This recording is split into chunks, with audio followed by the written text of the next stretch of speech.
Hello students, welcome to MOS classes. आज हम 7th class English NCERT की supplementary book an alien hand के chapter number 3 the desert को read करेंगे।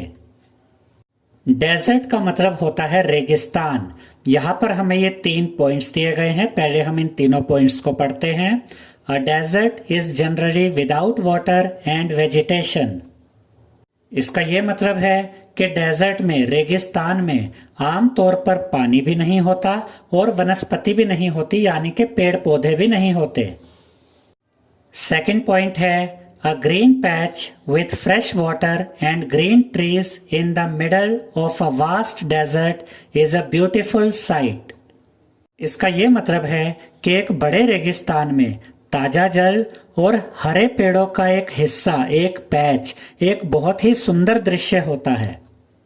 इसे आप ऐसे भी कह सकते हैं कि ऐसा नहीं है कि रेगिस्तान में कहीं भी हरियाली नहीं होती, और एक बड़े रेगिस्तान में आपको ऐसी हरियाली वाली जगह मिल सकती है, ऐसा ग्रीन पैच मिल सकता है जहां पर ताजा पानी होता है और हरे पेड़ होते हैं, और ऐसा दृश्य बहुत ही सुंदर होता है। यानी कि एक बड़े रेगिस्तान में हरियाली वाली जगह बहुत ही सुंदर लगती है। थर्ड पॉइंट है a desert may be too hot और टू कोल्ड। इसका ये मतलब है कि एक रेगिस्तान बहुत ज्यादा गर्म भी हो सकता है और बहुत ज्यादा ठंडा भी हो सकता है। अब हम इस चैप्टर को रीड करते हैं। Those of us who live in regions covered with forests and surrounded by hills may find it difficult to imagine what a desert is really like. इसका ये मतलब है कि वे व्यक्ति जो ऐसी जगहों पे रहते हैं जहां चारों तरफ जंगल और पहाड़ियां होती हैं, ऐसे व्यक्ति शायद ये कल्पना भी नहीं कर सकते कि रेगिस्तान कैसा होता है। The popular belief is that it is an endless stretch of sand where no rain falls and therefore no vegetation grows. यानी कि एक आम धारणा तो ये है कि रेगिस्तान एक ऐसी जगह होती है जहां दूर दूर तक सिर्फ रेत होती है, बारिश नहीं होती, और इस वजह से रेगिस्तान में वनस्पति भी नहीं उगती, यानी कि पेड़ पौधे भी नहीं उगते। It is dry, hot, waterless and without shelter.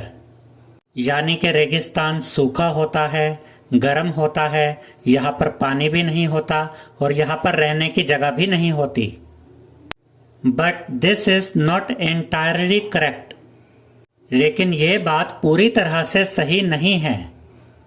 For those who have studied it, the desert can be a beautiful place.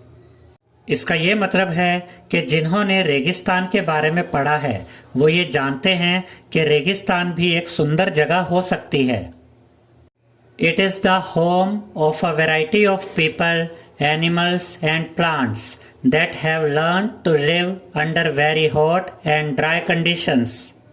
इसका ये मतलब है कि रेगिस्तान में अलग अलग तरह के लोग, अलग अलग तरह के जानवर और अलग अलग तरह के पेड़ पौधे होते हैं, और यहाँ के लोगों ने, यहाँ के जानवरों ने और यहाँ के पेड़ पौधों ने रेगिस्तान की गर्म और सूखी परिस्थितियों में रहना सीख लिया है। तो इसका ये मतलब है कि ऐसा नहीं है कि रेगिस्तान में कोई नहीं रहता। रेगिस्तान में लोग रहते हैं, अलग अलग प्रकार के जानवर रहते हैं और अलग अलग प्रकार के पेड़ पौधे भी होते हैं। True, the ground is not always hidden bye a cover of grass, plants and trees as it is in other climates. इसका ये मतलब है कि ये सच है कि रेगिस्तान की जमीन हमेशा घास से, पौधों से और पेड़ों से भरी हुई नहीं रहती, जैसा कि अन्य प्रकार की जलवायु में पाया जाता है। But whenever it rains, which is rare, desert flowers bloom and the sight can be as rewarding as that of any tropical garden. इसका ये मतलब है कि जब भी बारिश होती है, जो कि बहुत कम होती है, लेकिन जब भी बारिश होती है तो रेगिस्तान के फूल खिल जाते हैं और रेगिस्तान का नज़ारा भी उतना ही लुभावना लगता है जैसा कि उष्णकटिबंधीय बगीचों का। A desert is not always a flat, unchanging wasteland of dry sand. इसका ये मतलब है कि ऐसा नहीं है कि रेगिस्तान हमेशा एक समतल और सूखी रेत वाली बंजर भूमि होती है।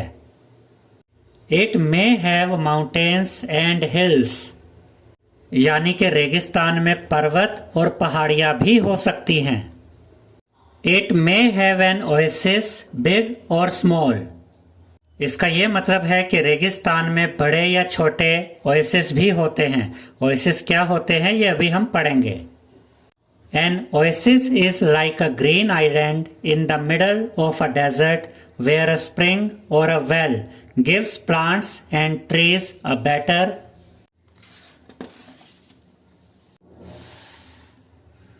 Chance to grow.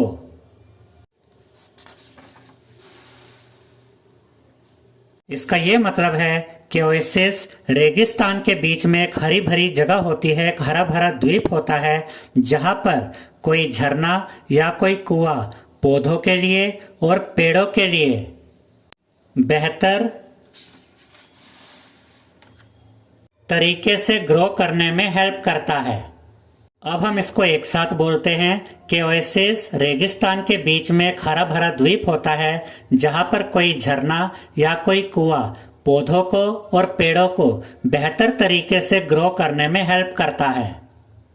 A desert may be hot like the Thar और cold like Ladakh.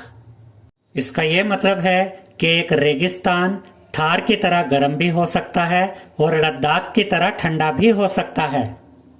But generally speaking, if a place has little or no water and vegetation, people usually call it a desert. इसका ये मतलब है कि आमतौर की भाषा में अगर कहा जाए तो ऐसी जगह जहाँ पर बहुत कम मात्रा में पानी और वनस्पति पाई जाती है या ऐसी जगह जहाँ पर बिल्कुल भी पानी और वनस्पति नहीं पाई जाती, ऐसी जगह को लोग रेगिस्तान कहते हैं। Some deserts are almost totally without water. इसका ये मतलब है कि कुछ रेगिस्तान ऐसे होते हैं जहां लगभग बिल्कुल भी पानी नहीं होता है। In such places, strong winds blow, raising heaps of sand and depositing them as mounds. इसका ये मतलब है कि ऐसी जगहों पर जहाँ पर पानी बिल्कुल भी नहीं होता, बहुत तेज हवाएं चलती हैं और ये तेज हवाएं बहुत सारा रेत उड़ाती हैं और इस रेत को इकट्ठा करके रेत के टीले बना देती हैं। इसे हम ऐसे भी कह सकते हैं कि जब इन तेज हवाओं से बहुत सारी रेत उड़ती है तो ये रेत एक जगह इकट्ठी हो जाती है और रेत का टीला बन जाता है। These are called sand dunes that shift and move endlessly across the desert. इसका ये मतलब है कि रेत के टीलों को सैंड ड्यून्स भी कहा जाता है और ये जो रेत के टीले होते हैं ये हमेशा रेगिस्तान में एक जगह से दूसरी जगह शिफ्ट होते रहते हैं। अब मान लीजिए कि तेज हवा चली और रेत को उठाकर एक जगह इकट्ठा किया और वहां पर रेत का टीला बन गया। उसके बाद उस हवा की दिशा बदल गई और वही रेत का जो टीला था उसकी रेत उड़कर कहीं और पहुंच जाएगी, फिर वहां इकट्ठी हो जाएगी और फिर वहां पर रेत का एक नया टीला बन जाएगा और ये प्रोसेस चलता रहता है। Few plants can survive on such dry shifting sands. इसका ये मतलब है कि बहुत कम ऐसे पौधे होते हैं जो ऐसी सूखी और शिफ्ट होने वाली रेत पर जिंदा रह सकते हैं। इसे हम ऐसे भी कह सकते हैं कि रेगिस्तान की जो रेत होती है वो सूखी होती है और एक जगह से दूसरी जगह मूव करती रहती है और ऐसी रेत पर बहुत कम पौधे होते हैं जो जिंदा रह सकते हैं। अब यहाँ पर हमें ये 3 पॉइंट्स दिए गए हैं। पहला पॉइंट है desert plants and animals learn to require much less water than most plants and animals. इसका ये मतलब है कि रेगिस्तान के जो पेड़ पौधे और जानवर हैं इन्होंने दूसरे पेड़ पौधों और दूसरे जानवरों की तुलना में कम पानी के साथ रेगिस्तान में रहना सीख लिया है। सेकंड पॉइंट है the camel is a typical desert animal. इसका ये मतलब है कि ऊंट रेगिस्तान के लिए बिल्कुल उपयुक्त जानवर है, यानी कि रेगिस्तान में रहने के लिए जिन विशेषताओं की आवश्यकता होती है ऊंट में वो विशेषताएं होती हैं। Smaller desert animals have unusual means of satisfying their need for water. इसका ये मतलब है कि रेगिस्तान के जो छोटे जानवर होते हैं, इनका अपनी पानी की जरूरत को पूरा करने का जो तरीका होता है वो बहुत असामान्य होता है। इसके बारे में हम इस चैप्टर में आगे पढ़ेंगे। All living things need water in order to survive. इसका ये मतलब है कि सभी जीवित प्राणियों को जिंदा रहने के लिए पानी की जरूरत होती है। The few plants and animals that live in deserts have developed the ability to require less water than most plants and animals. इसका ये मतलब है कि रेगिस्तान में रहने वाले पौधों ने और जानवरों ने बहुत कम पानी के साथ जिंदा रहने की क्षमता विकसित कर ली है, जो ज्यादातर पौधों में और जानवरों में नहीं पाई जाती। The camel, popularly known as the sheep of the desert, can drink a lot of water at one time. इसका ये मतलब है कि ऊंट, जिसे रेगिस्तान का जहाज भी कहते हैं, एक बारी में बहुत बड़ी मात्रा में पानी पी सकता है। Camels can do without water for days together. इसका ये मतलब है कि ऊंट कई दिनों तक बिना पानी के काम चला सकते हैं, यानी कि ऊंटों को कई दिनों तक पानी की जरूरत नहीं पड़ती है।